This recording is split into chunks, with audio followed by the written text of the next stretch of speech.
So what's up? Magandang hapon sa inyong lahat mga kamanok. So once again, this is Linyada ng Mamay at nandito ulit ako upang sagutin ang inyong mga katanungan na nakalagay sa comment section.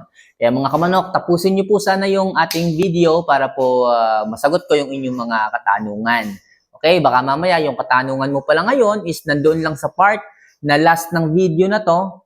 Tapos hindi nyo natapos, hindi nyo po naintindihan. Okay? So itatanong nyo po ulit dito. Okay lang, din naman na magpaulit-ulit kayo ng tanong. Pero yun nga lang po, minsan yung iba, nasasagot ko na po. Hindi lang po nila natatapos yung video, kaya po hindi nila naiintindihan. Anyway, so muli natin pasadahan yung ilang pang mga katanungan na hindi natin nasasagot dito. Ano?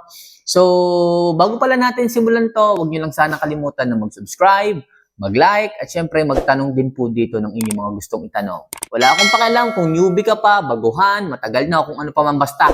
Lahat po kayo i-entertain ko dito. Yan po ang maganda. At kagandahan dito sa ating channel. Hindi po tayo suplado gaya nung iba. Hindi po tayo isnabero. At wala po tayong karapatan kasi tayo ordinaryong tao lamang. Gusto ko po dito ay magkaroon ng maraming kaibigan, maraming subscriber na nagtitiwala. At syempre, hindi ko po sisirahin ng tiwala ninyo. Lahat po ng kaalaman ko, i-share ko po sa inyo para magamit nyo rin po pagdating sa inyong pagmamanok. Okay? So, unang question muna tayo.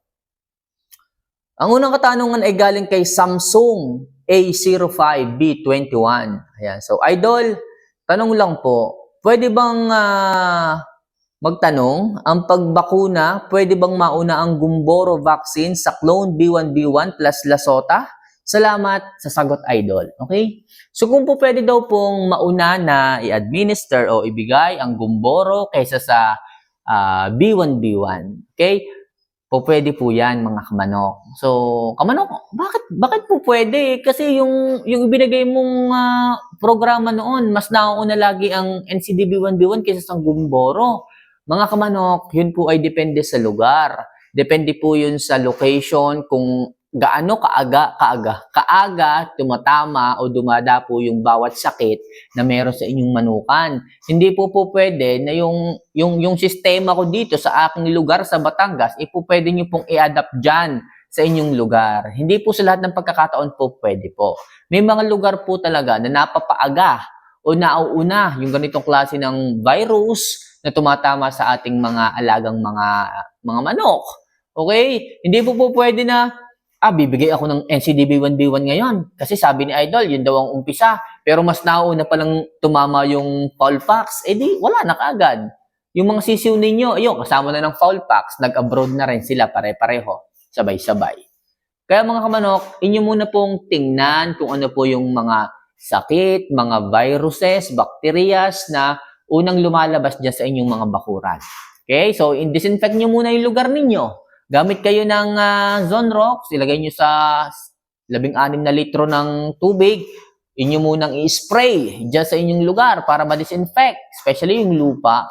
Then tingnan nyo po kung ano po talaga yung maaga na dumadapong mga virus dyan para mabigyan po natin ng tamang pagkakasunod-sunod in order na vaccination program.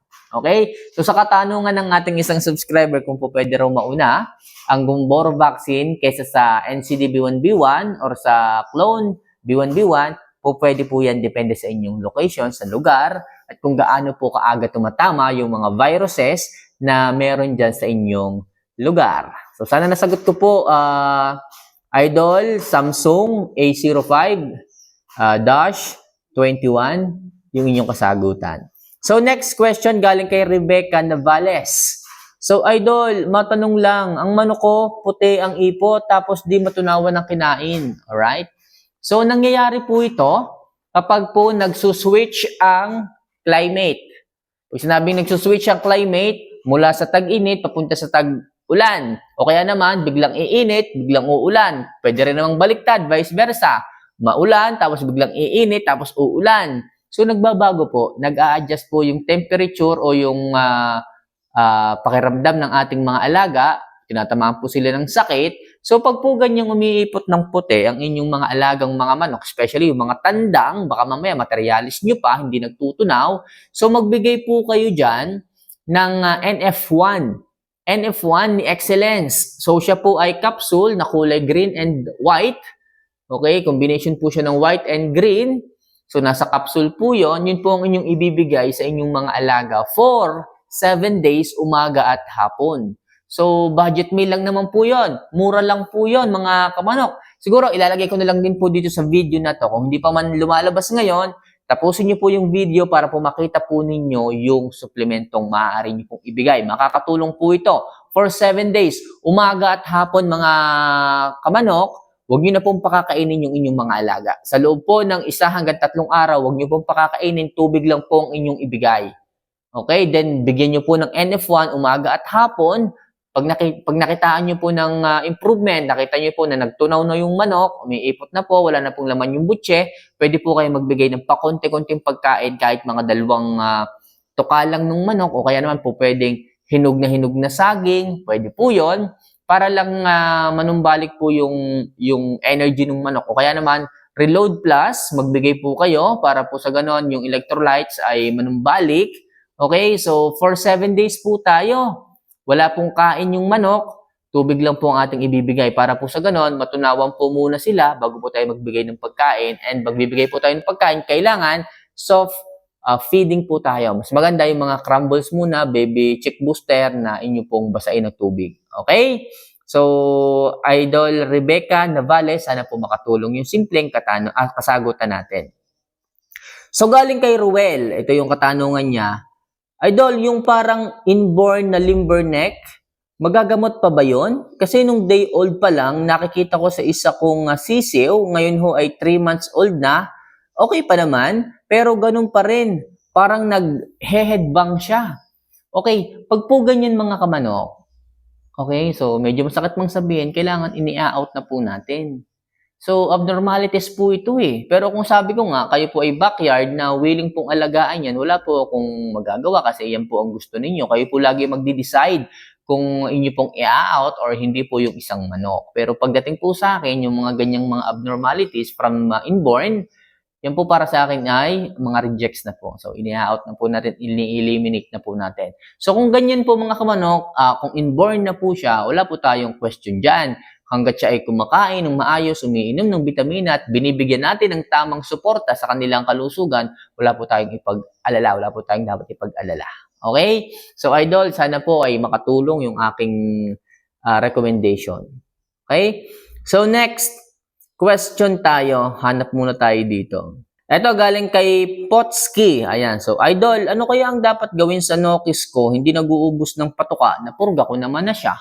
Okay? Kung hindi siya nag-uubos ng pagkain at napurga mo na siya, so sa umpisa ng meal na binigyan mo siya ng pagkain, after niyang purgahin, kailangan po ay konting-konting pagkain lang niya, dyan ang ibibigay ninyo. Hindi po pwedeng full feeding kaagad after na purgahin. Tandaan nyo, hindi pa po ganun nakaka-recover ang kanyang sistema sa pagkain. Maganda nga dyan ang ibigay mo after ng pagpupurga mo is tinapay na ibinabad sa gatas.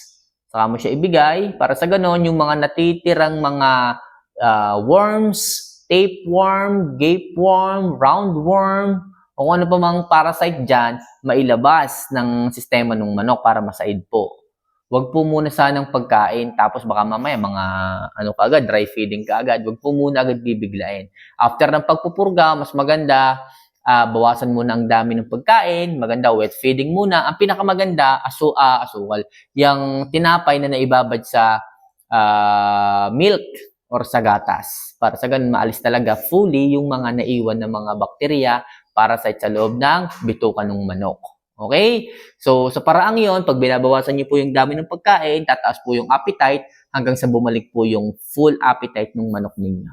Okay? Then, dahan-dahan din po ang adjustment ng dami ng pagkain hanggang sa makuha po ninyo yung tamang ratio ng pagkain na kinakain ng isang manok. Okay? So, sana makatulong po yan. Ano? So, next question galing kay Justin Lozano. Ayan. So, okay lang ba pagsabayin yung Voltflex KQ at B-Pollen sa ating mga alaga kung tayo ay may mga pupuntahan? Okay? B-Pollen at Voltflex KQ, pwede ba daw itong pagsabayin? So, advice ko po, wag na po. Wag niyo na pong pagsabayin. Baka mamaya mahilo pa ang inyong mga alaga, hindi po maging healthy. So, kung Voltflex KQ yung inyong ibibigay, Voltflex KQ na lang. Kung bee pollen ang inyong ibibigay, bee pollen na lang. Unahin ko muna ang benefits na maaaring makuha ng inyong mga alaga pagka Voltflex cake yung inyong ibigay. Kung Voltflex cake yung inyong ibibigay, it convert feeds into energy. Ibig sabihin, tinutulungan nung Voltflex ang manok para mag-digest ng maayos. Ibig sabihin, maayos po na naisusuporta ng sistema ng manok yung pagkain unti-unti para magamit po niya itong energy. Ibig sabihin, maganda po ang flow nung pangangatawan, nung panunaw, nung digestion nung isang manok pagdating doon sa pagkain. Unti-unti po niyang ibibigay. Si bee pollen naman, anti-stress po yan. Anti-stress na kung saan ang manok po ninyo ay healthy. Hindi po siya nai-stress, hindi po siya nalulungkot, hindi po siya, ibig sabihin, nagigitla, nagugulat. Sa madaling sabi, nakakapagpahinga po ng maayos yung manok pag po nabigyan nyo ng bee pollen. So, para sa akin, huwag nyo na pong pagsabayin. Kung alin man po dyan ang inyong ibibigay sa inyong mga alaga, isa na lang po ang inyong piliin pa. Kasi the more na marami kayong ibinibigay, lalo-lalo na kung kayo ay pupunta na sa inyong pupuntahan, baka po ma-stress pa yung mga alaga. Baka sa halip na magtunaw ng maayos, may stock up at hindi po sila magtunaw. Okay? So next question tayo. Meron pa ba? Okay, last question na lang muna tayo. Ano?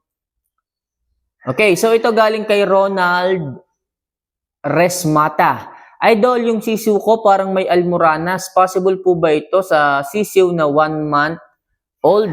Thank you po. Okay? So, sisiw ninyo na may almoranas. So, pag po ganyan mga kamanok, baka po yan ay merong gumboro. Kasi ang mga virus po na gumboro, yan po ay dyan naninirahan. Dyan sa may, okay, dyan sa may part na yan.